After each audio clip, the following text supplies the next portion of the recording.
السلام علیکم ورحمۃ اللہ وبرکاتہ۔ ان الحمد للہ نحمده ونستعینه ونستغفره ونعوذ باللہ من شرور انفسنا وسیئات اعمالنا من يهده الله فلا مضل له ومن يضلل فلا هادي له واشهد ان لا اله الا الله وحده لا شريك له واشهد ان محمدا عبده ورسوله اما بعد فان خير الحديث كتاب الله وخير الهدي هدي محمد صلى الله عليه وسلم وشر الأمور محدثاتها وكل محدثة بدعة وكل بدعة ضلالة وكل ضلالة في النار۔ أعوذ بالله من الشيطان الرجيم، بسم الله الرحمن الرحيم۔ قل هذه سبيلي أدعو إلى الله على بصيرة أنا ومن اتبعني وسبحان الله وما أنا من المشركين۔ وقال النبي صلى الله عليه وسلم فيما جاء عن حذيفة بن اليمان رضي الله تعالى عنه قال قال النبي صلى الله عليه وسلم لتأمرن بالمعروف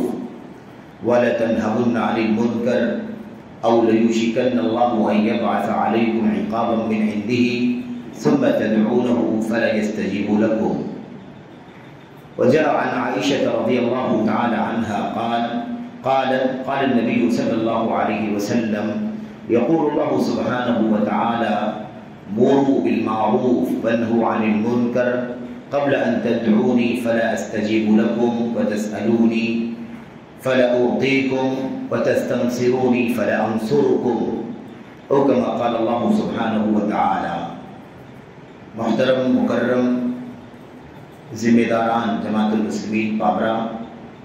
جامع مسجد اہل حدیث پابرا کے امام و خطیب، تمام تر علماء، فضلاء، قابل احترام بزرگوں، نوجوان دوستوں، قابل احترام ماں اور بہنوں، عزیز بچوں،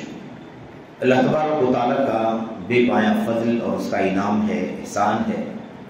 کہ اللہ عز و جل نے ہم سبوں کو اپنے گھروں میں سے گھر میں اللہ کے دین کی باتیں کرنے کے سلسلے میں اللہ کی کلام کی آیات اور نبی کریم صلی اللہ علیہ وسلم کی احادیث کے مذاکرے کے سلسلے میں اکٹھا ہونے کی توفیق عطا فرمائی۔ اللہ سے دعا ہے کہ اللہ تبارک و تعالیٰ ہماری اس مجلس کو شرف قبولیت بخشے۔ اللہ عز و جل ہم سب کے لیے اپنی کتاب کی آیات میں اور اپنے نبی صلی اللہ علیہ وسلم کی احادیث میں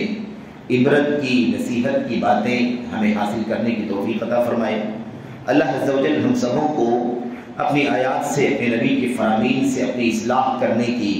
اپنے اندر تبدیلی پیدا کرنے کی، اپنے اندر انقلاب لانے کی توفیق عطا فرمائے،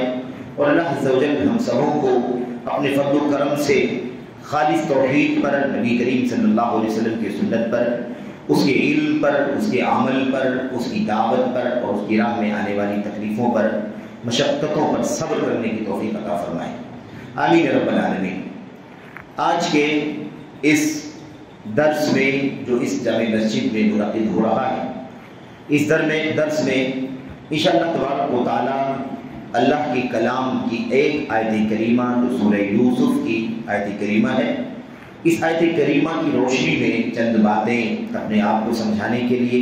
آپ تمام احباب تک، بھائیوں تک، بزرگوں تک، بہنوں تک اور تمام لوگوں تک پہنچانے کے لیے انشاءاللہ تبارک و تعالیٰ عرض کرنا چاہوں گا، اور اللہ سے دعا کروں گا کہ اللہ تعالیٰ ہم اور آپ کو اس آیت کا مضمون سمجھنے کی توفیق عطا فرمائے، اس آیت کا پیغام سمجھنے کی توفیق عطا فرمائے۔ صحیح معنوں میں اللہ تبارک و تعالیٰ کے کلام کی یہ آیت کریمہ ہم سے کیا کہہ رہی ہے، ہم سے کیا مانگ رہی ہے، ہم سے کیا مطالبہ کر رہی ہے، ہمیں اللہ تبارک و تعالیٰ سمجھنے کی اور اس کے مطابق عمل کرنے کی توفیق عطا فرمائے۔ آیت کریمہ سورہ یوسف کی ہے۔ اللہ تبارک و تعالیٰ فرماتا ہے قل هذه سبیلی ادعو الى اللہ على بصیرۃ انا ومن اتبعنی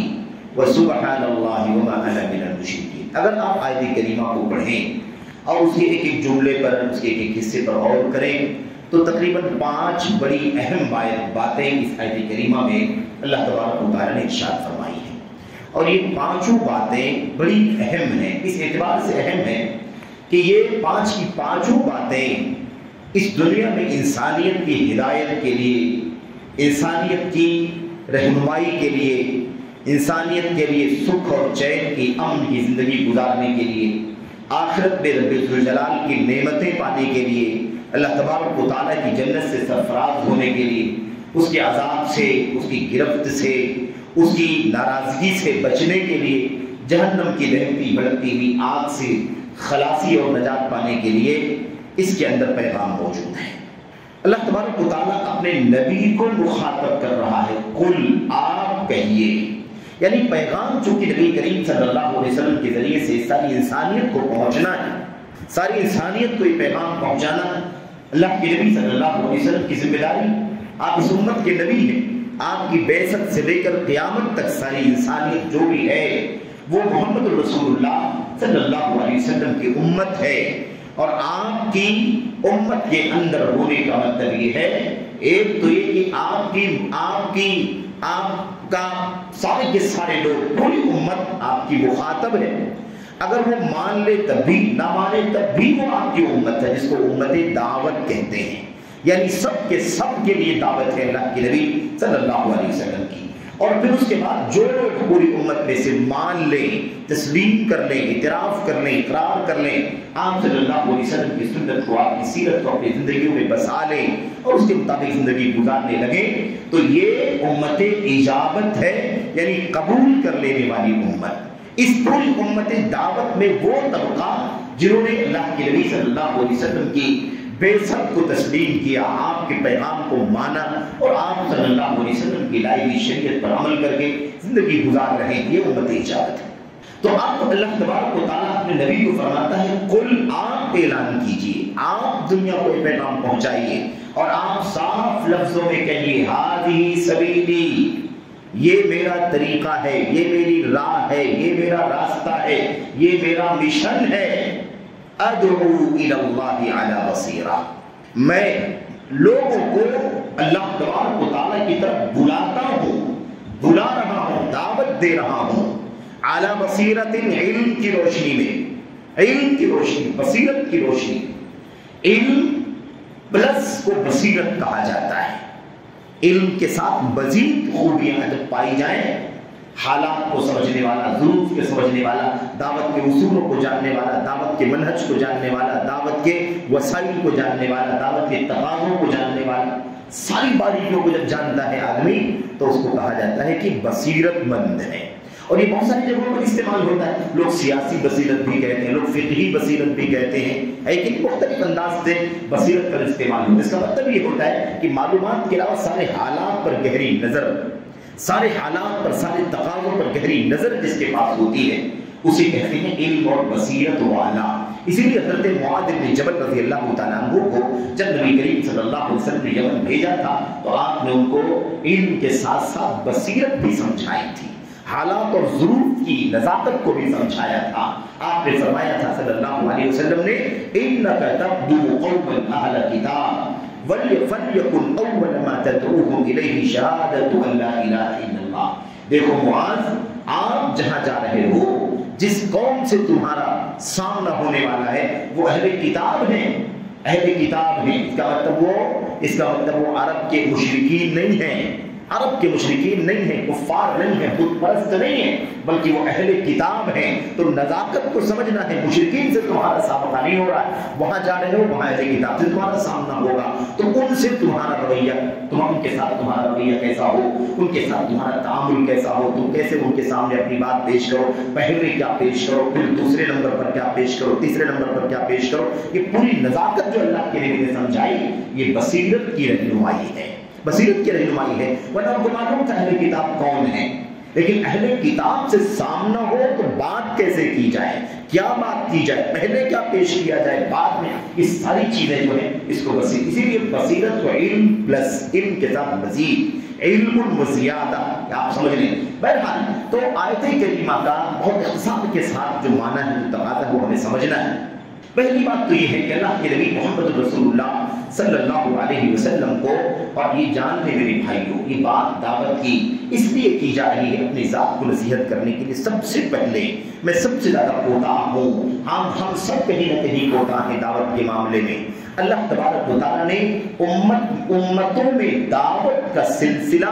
حضرت آدم علیہ السلام کے بعد 1000 سال تک تو شرک اور بت پرستی اور بدعقیدگی نہ تھی، اس لیے کسی نبی اور رسول کو کسی قوم کی طرف نہیں بھیجا، لیکن سب سے پہلے جب ایک قوم کے لوگوں نے شرک اور بت پرستی کرنا شروع کر دیا تو حضرت نوح علیہ السلام کو مبعوث فرمایا، اور اس کے بعد یہ سلسلہ آج تک چل رہا ہے۔ آخری نبی پر نبوت کا سلسلہ بند ہو گیا، لیکن آپ کا مشن اب امت کے علماء کی گردنوں پر آ گیا، اور اس مشن کو پوری ذمہ داری کے ساتھ ادا کریں، ان کی ذمہ داری بن گئی، اور اس میں اگر کوتاہی کریں گے تو پھر اللہ تبارک و تعالیٰ کے یہاں جواب دہ ہو جائیں گے۔ میرے بھائیو، یہ دعوت کا کام، یہ ارشاد کا کام، یہ اصلاح کا کام، یہ رہنمائی کا کام، یہ معروف یعنی بھلائی کے حکم دینے کا کام، یہ منکر یعنی برائی اور گناہ کے کام سے روکنے کا کام، اگر یہ کام ہم نے نہ کیا، ہم نے کوتاہی کی، ہم نے سستی کی، تو یاد رکھو کہ بھیڑیا ہمیں شکار کرنے کے لیے تیار ہے۔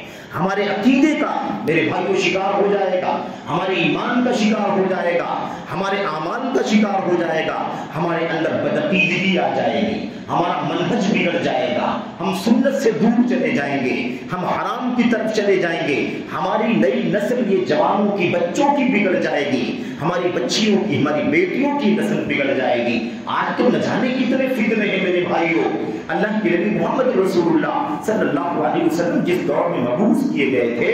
اس دور میں جو حالات اور تقاضے تھے، جو حالات اور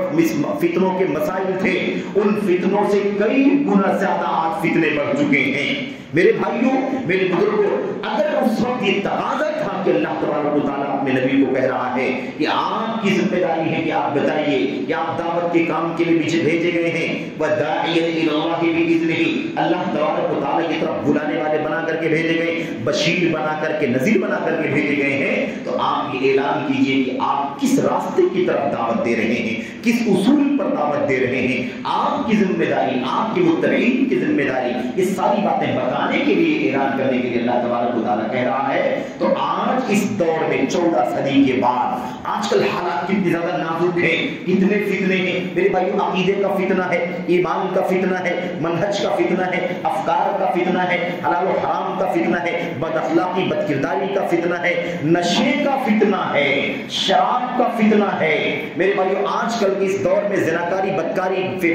بے حیائی اور فحاشی کا فتنہ ہے۔ آج کل اس دور کے اندر بہت بڑا فتنہ میڈیا کا فتنہ ہے۔ فتنوں نے گھیر رکھا ہے اس دور میں۔ بہت بڑا فتنہ امت میں ان لوگوں کا ہے جو امت کو مس گائیڈ کرنے والے قائدین ہیں، گمراہ گر قائدین۔ وہ علماء نہیں ہیں، علماء کی فہرست میں نہیں آتے، لیکن عوام کو اسٹیج پر آ کر کے، مائک پکڑ کر کے، ڈائس پر آ کر کے، اسٹیج اور بینر لگا کر کے عوام کو خواص کو گمراہ کر رہے ہیں۔ اتنے سارے فتنے ہیں، اور یہ سرسری طور پر میرے بھائیوں نہ جانے کتنے افکار، نہ جانے کتنے نظریات، نہ جانے کتنے فرقے، نہ جانے کتنی ٹولیاں، نہ جانے کتنے دھڑے، نہ جانے کتنے گروہ، سب اپنے اپنی طرف بلا رہے ہیں، سب بلا رہے ہیں، سب بلا رہے ہیں۔ یہ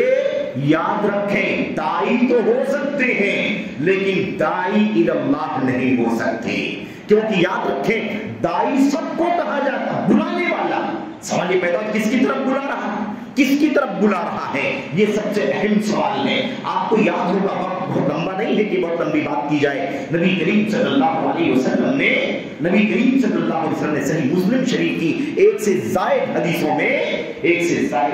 میں دعات علی ابواب النار، دعات علی ابواب جہنم، کچھ ایسے بھی داعی مستقبل میں آئیں گے،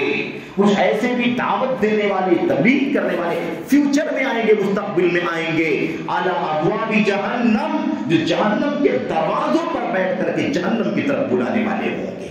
اس لیے یہ نہ سمجھے کہ وہ دائی ہے، وہ دائی ہے، وہ دائی ہے، وہ دائی ہے، تو سب دائی ہے تو دائی الی اللہ ہے، دائی الی النار بھی ہے، دائی الی جہنم بھی ہے۔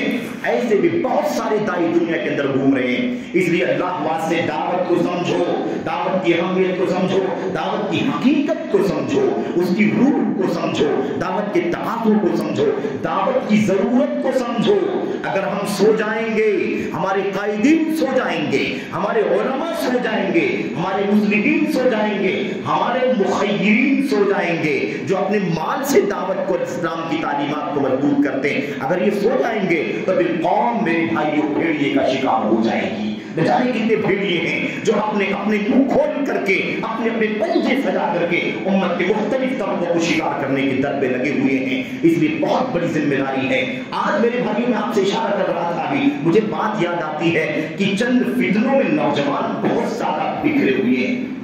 میرے بھائیوں بہکے ہوئے ہیں۔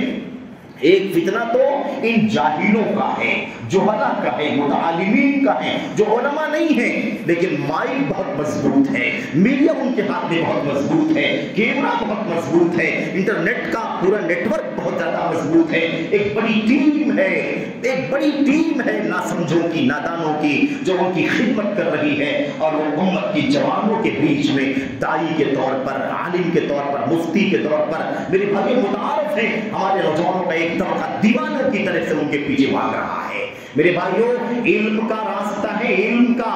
دعوت کا راستہ ہے، اللہ کی دین کا راستہ ہے۔ اللہ کے دین کا سورس وحی الہی ہے، محمد رسول اللہ صلی اللہ علیہ وسلم کے دل پر اترا ہے۔ آپ نے امت کے علماء کو اپنے علم کا وارث بنایا ہے، جہلا کو وارث نہیں بنایا ہے۔ آج کل نہ جانے کیسے کیسے لوگ جن کا علم سے کوئی شرف نہیں، جن کے پاس قرآن کریم کا علم نہیں، سنت کا علم نہیں، علوم شریعت سے بھی وہ نابلد ہیں، ایسے بہت سارے لوگ نوجوانوں کے بیچ میں میرے بھائیوں اپنی شہرت کی بنیاد پر، اپنی تعارف کی بنیاد پر، اور اپنی دعوتی ایکٹیویٹیز جو دعوت کے نام پر وہ کرتے ہیں اس نام پر بہت زیادہ پاپولر ہیں، اور اپنی دامی فریب میں لوگوں کو بہکا رہے ہیں۔ کوئی ڈاکٹر ہے امت کے نوجوانوں کا داعی بنا ہوا ہے، محدث بنا ہوا ہے، کوئی انجینئر ہے جو بہت سارے نوجوانوں کا سب سے بڑا سورس بنا ہوا ہے علم کا۔ نوجوانوں کی بہت بڑی تعداد ہے میرے بھائیوں، معذرت کے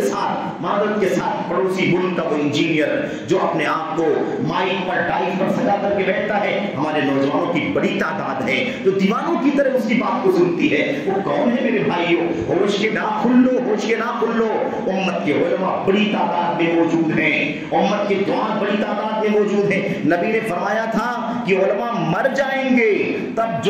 لوگ جاہلوں کو اپنا سردار بنا لیں گے۔ افسوس میرے بھائیوں، علماء مرے نہیں ہیں، علماء زندہ ہیں، علماء تمہارے بیچ میں ہیں، علماء اپنے مشن پر لگے ہوئے ہیں، علماء اپنی زبان سے، اپنے قلم سے، میڈیا سے ساری کوشش لگا رہے ہیں۔ تو علماء کی جیتے جی تم نے جاہلوں کو اپنا سردار بنا رکھا ہے، علماء کی جیتے جی تم نے کسی انجینئر کو، کسی ڈاکٹر کو، کسی وکیل کو، کسی فلاں کو، کسی کو نادرا قرآن پڑھنا نہیں آتا، کسی کو حدیث کی عبارت پڑھنا نہیں آتا، کسی کو موٹا سے موٹا مسئلہ بیان کرنا نہیں آتا، لیکن اس لیے کہ وہ بہت زیادہ پاپولر ہے، اس کے سننے والے بہت زیادہ ہیں، اس کے سبسکرائبر بہت زیادہ ہیں، اس کے دیوانے بہت زیادہ ہیں، اس کے فالوور بہت زیادہ ہیں، اس لیے تم یہ دیکھتے ہو انٹرنیٹ پر بیٹھ کر کہ سب سے زیادہ کس کو سنا جا رہا ہے، سب سے زیادہ کس کے سبسکرائبر ہیں، سب سے زیادہ کس کے فالو کرنے والے ہیں، سب سے زیادہ کس کی باتوں کو لوگ شیئر کرتے ہیں۔ میرے بھائیوں، میرے بزرگوں، اگر ایسی ہی بات ہے کہ یہی معیار ہے دین کا، تب تو بڑے بڑے علماء جو ریاکاری نہیں کرنا چاہتے، دکھاوا نہیں کرنا چاہتے، لوگوں کے سامنے میڈیا کے دوش پر آ کر کے اپنا تعارف کروانا نہیں چاہتے، متعارف کروانا نہیں چاہتے، اور اس کو ریاکاری، دکھاوا، نمون سمجھتے ہیں، پبلسٹی سمجھتے ہیں، ایسے علماء کے علم سے امت محروم رہ جائے گی۔ یہ کوئی معیار نہیں ہے میرے بھائیوں، میرے بزرگوں۔ اس لیے اللہ واسطے، جیسے تم انجینئرنگ کا کام انجینئر سے کرواتے ہو، الیکٹریسٹی کا کام ایک ماہر وائر مین سے کرواتے ہو، میرے بھائیوں ایسے ہی دین کے علم کا کام امت کے علماء سے لو، امت کے علماء سے علم حاصل کرو، امت کے علماء سے مسائل پوچھو، امت کے علماء کی تقریریں سنو، امت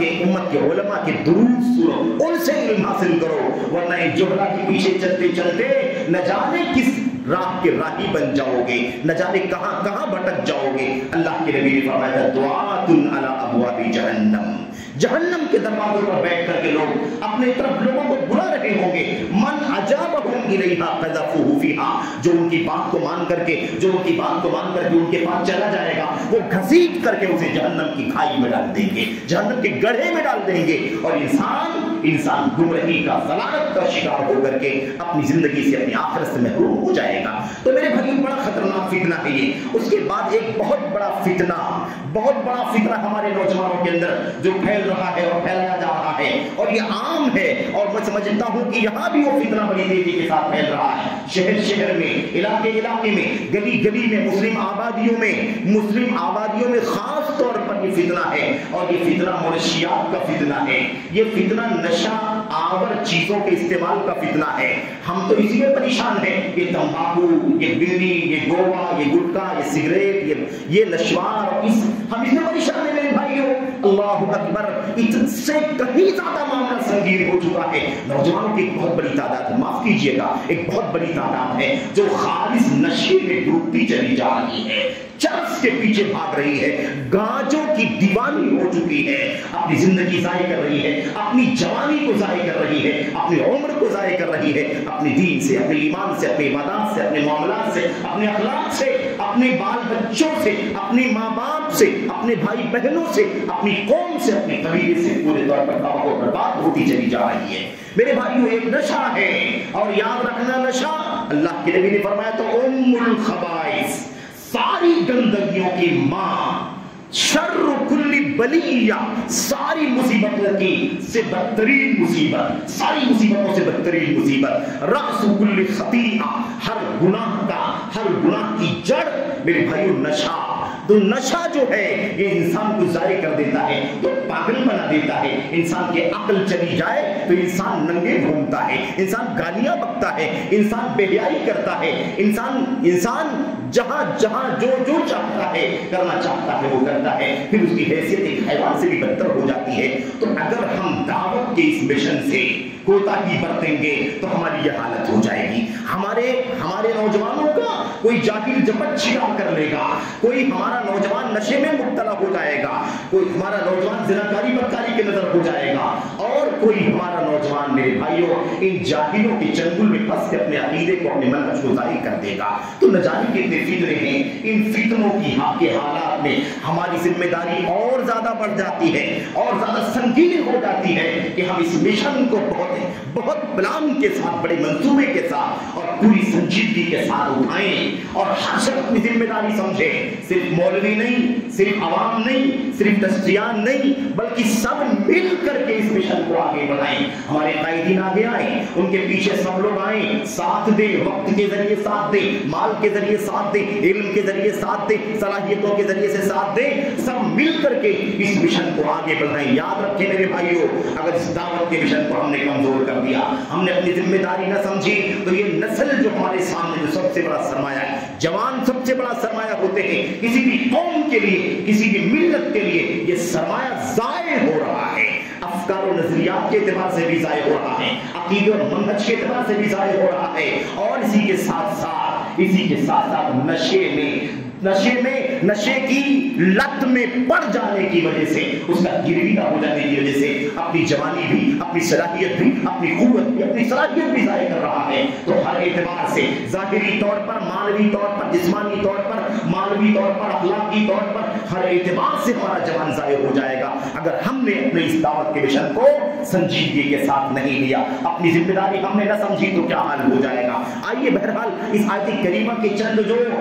جو آیت کریمہ کی جو 5 باتیں ہیں میں آپ کے سامنے رکھنا چاہتا ہوں، اور آئیے غور کرتے ہیں کہ نبی کریم صلی اللہ علیہ وسلم کو اللہ تعالیٰ نے اس آیت کریمہ میں جن باتوں کا حکم دیا وہ 5 باتیں کون سی ہیں۔ اس 5 باتوں سے امت کے اندر یا دعوت کی فیلڈ میں، دعوت کے میدان میں جو بہت ساری گمراہیاں بھی ہیں، جو بہت ساری گڑبڑیاں بھی ہیں، ان سب کا بھی اس کے اندر علاج بتا دیا گیا ہے، اس کا حل بتا دیا گیا ہے۔ میرے بھائیو، ہماری ذمہ داری ہے، میں نے شروع میں 2 حدیثیں پڑھی تھی، ذرا میں جلدی اس کا ترجمہ کر دوں کہ دعوت کا کام کتنا ضروری ہے۔ ہمارے سونے سے قوم سو جائے گی، ہمارے سونے سے ہمارا سب سے بڑا سرمایہ لٹ جائے گا، جوان ضائع ہو جائیں گے میرے بھائیو، اخلاقی طور پر، دینی طور پر، اور میرے بھائی ایمانی طور پر، منہجی طور پر، عقدی طور پر، فکری طور پر، ہر اعتبار سے ہمارا نوجوان ضائع ہو جائے گا۔ اور یہ سب سے بڑا ٹارگٹ ہے، سب سے بڑا ہدف ہے دشمنان اسلام کا کہ مسلمانوں کی قوم اپنے جوانوں کو ضائع کر دے،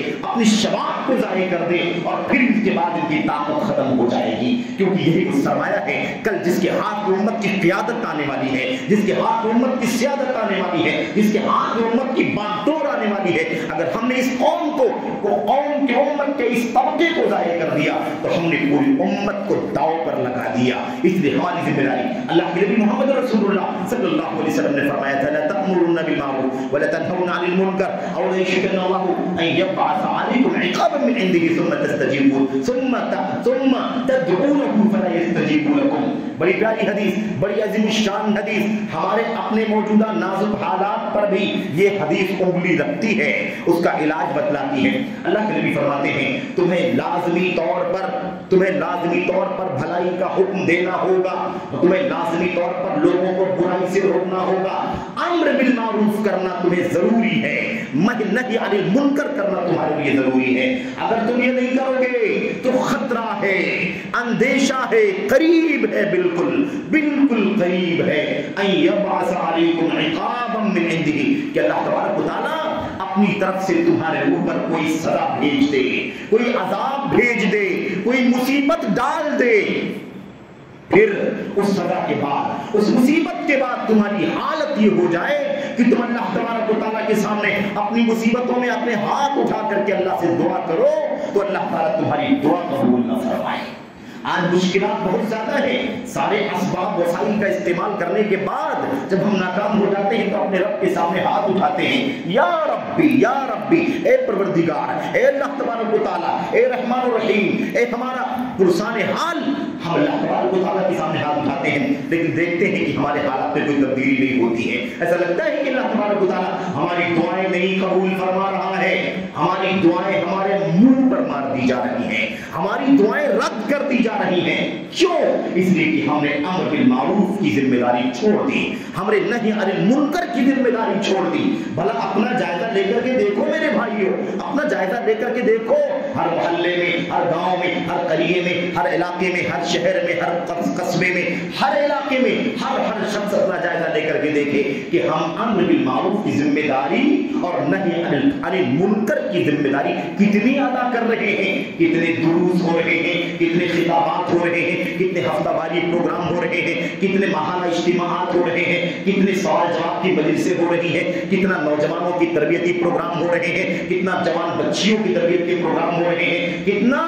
نوجوانوں کو جدید فکری انحرافات سے بچانے کے لیے میرے بھائیوں پیش رفت کی جا رہی ہے, کتنا سماج کی عمومی اصلاح کرنے کے لیے ہم کوشش کر رہے ہیں. اپنا جائزہ لے کر کے دیکھو میرے بھائیوں, ہم سال 2 سال 4 سال 6 سال کے اندر اگر کوئی بڑا کام کر لیں اس کا کوئی نتیجہ نہیں نکلتا میرے بھائیوں, سوائے اس کے کہ اسے یاد کیا جاتا ہے. ایک پروگرام ہوا تھا, ایک جلسہ ہوا تھا, ایک اجتماع ہوا تھا, اس میں ایسا ہوا تھا, لیکن سماج پر تربیت کا اثر کتنا ہوا, لوگوں نے کتنی اصلاح کی, کتنے لوگ نماز کے پابند بن گئے, کتنے لوگوں نے اپنے عقیدے کی اصلاح کر لی, کتنے لوگوں نے بدعت چھوڑ دیا, کتنے لوگوں نے حرام چھوڑ دیا, کتنے نوجوانوں نے نشے سے توبہ کر لیا, کتنے نوجوانوں نے نشے سے توبہ کر لیا, کتنے نوجوانوں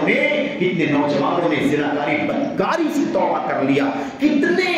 اصلاح کے کتنے کام ہوئے. اس کا جائزہ لے کر کے ذرا دیکھو, دیکھا یہ جا رہا ہے. عام حالات میرے بھائیوں, کورونا کے حالات میں تو ہم سب بالکل پورے طور پر مجبور ہو چکے تھے, ہمارے پاس اسباب نہیں تھے, لیکن میرے بھائیوں عمومی طور پر ہماری ذمہ داری بہت سخت ہے, بہت اہم ہے ہماری ذمہ داری. یہ معاملہ ہمیں اس ناحیے سے بھی سمجھنا ہے کہ ہم پوری امت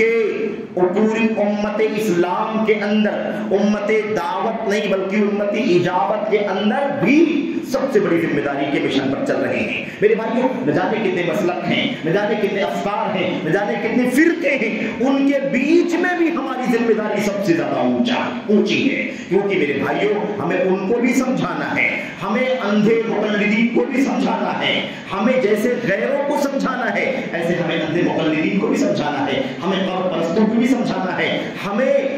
عقلانیوں کو بھی سمجھانا ہے, ہمیں صوفیوں کو بھی سمجھانا ہے, ہمیں تحریکیوں کو بھی سمجھانا ہے, ہمیں تکفیریوں کو بھی سمجھانا ہے, ہمیں نہ جانے کتنے فرقوں کو سمجھانا ہے. یہ ذمہ داری تو اہل حدیثوں کی گردن پر ہے. یہ ذمہ داری کس کی ہے؟ اہل حدیثوں کی ہے, اہل حدیثوں کے علماء کی ہے, اہل حدیثوں کے قائدین کی ذمہ داری ہے. یہ بہت بڑا مشن ہے میرے بھائیوں. بھلا بتاؤ کہ آج دنیا میں آپ کے سوا, ہمارے سوا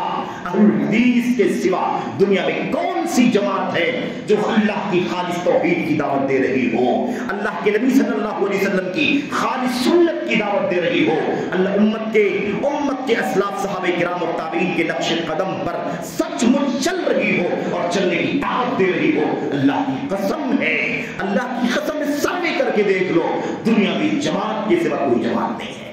کوئی جماعت نہیں۔ لوگ دعوت کے نام پر، تبلیغ کے نام پر، اصلاح کے نام پر اور میرے بھائیو تحریک کے نام پر بہت سارے کام کرتے ہیں، لیکن ذرا ٹٹوری کر کے دیکھو ان کے یہاں خالی توحید کی دعوت ہے کیا؟ جاؤ نام لے کر کے تلاش کرنا، جتنی جماعتیں تمہارے بیچ میں ہمارے بیچ میں ہے سب کو چیک کر کے دیکھنا، کون خالی توحید کی دعوت دیتا ہے، کون خالی سنت صحیحہ کی دعوت دیتا ہے، کون منہج سلف صحابہ کرام تابعین کے عمل اور ان کی کردار کی دعوت دیتا ہے؟ کوئی نہیں میرے بھائیو، کوئی نہیں۔ میں بہت لمبی بات نہیں کرنا چاہتا ہوں، ورنہ میں آپ کو مثالیں دے کر کے بھی واضح کر سکتا ہوں میرے بھائیو، تاکہ بات واضح ہو جاتی کہ کون کون ہے، کیا کیا دعوت دیتا، اور آپ جانتے ہیں کوئی نئی بات نہیں ہے، یہ جماعت ماشاءاللہ یہاں کی پرانی قدیم ترین جماعتوں میں سے ہے، لیکن ہمیں زندہ ہونا ہوگا۔ یہ دعوے سے بھی کام نہیں چلے گا کہ ہم تو سب سے پہلے اہل حدیث ہوئے، یہاں سے اہل حدیثیت کی بنیاد نکلی اور یہ مسئلہ ہے، یہ پاورا ہے، یہ بگڑی ہے، یہاں تو اہل حدیثیت کی بنیاد سب سے پہلے پڑی فلاں سن میں اتنے سال پہلے۔ اس سے کام نہیں چلے گا، پدرم سلطان بھوت سے کام نہیں چلے گا، میرا باپ بادشاہ تھا، میرا باپ، اس سے نہیں، اس نعرے سے کچھ نہیں ہوگا۔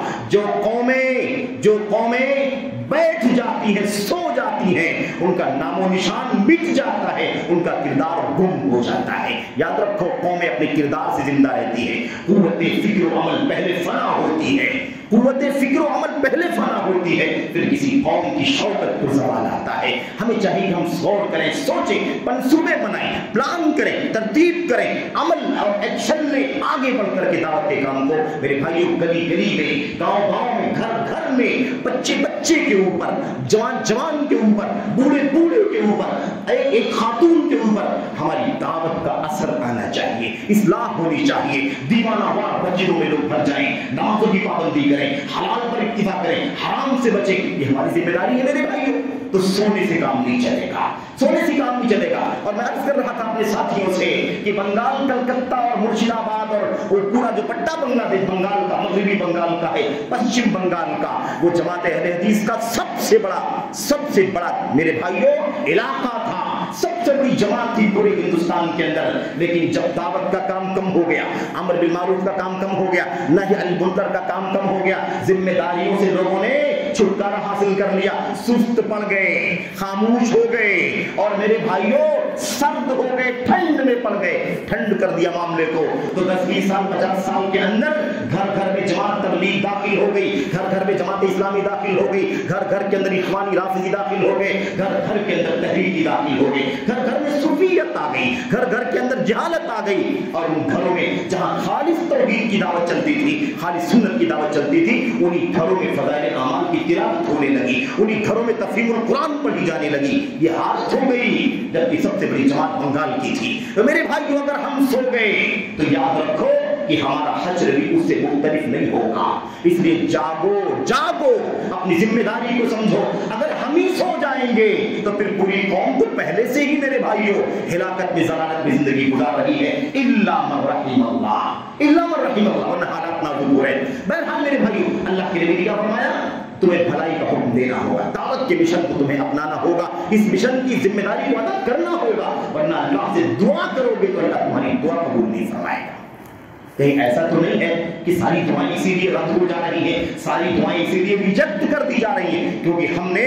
اس مشن کو، اس ذمہ داری کو نہیں سمجھا، ہم نے بھولا دیا اپنے کام کو، اپنے مشن کو۔ میرے بھائیوں، اللہ کے نبی علیہ الصلوۃ والسلام کی ایک اور روایت حضرت عائشہ فرماتی ہیں، حضرت عائشہ صدیقہ رضی اللہ تعالی عنہا، کہ اللہ کے نبی علیہ الصلوۃ والسلام نے فرمایا، اللہ تبارک و تعالی فرماتا ہے، اللہ تبارک و تعالی فرماتا ہے، کیا فرماتا ہے؟ مروا بالمعروف۔ اس حدیث کا انداز ذرا دیکھو، اللہ فرماتا ہے اپنے بندوں سے مروا بالمعروف، اللہ خود کہتا ہے اپنے بندوں سے، اللہ کے نبی نے فرمایا کہ اللہ کہتا ہے اپنے بندوں سے، اے میرے بندو، اے مسلمانوں، اے توحید پرستو، اے سنت کے دل، میرے بھائیوں، سنت پر چلنے والوں، میرے نبی کے طریقے کو اپنانے والوں، کیا کرو؟ مروا بالمعروف، بھلائی کا سب حکم دو، وَنَهُ عَنِ الْمُنْكَرِ، اور سب کے سب جس کے پاس یہ صلاحیت ہے امر بالمعروف کی، نہی عن المنکر کی،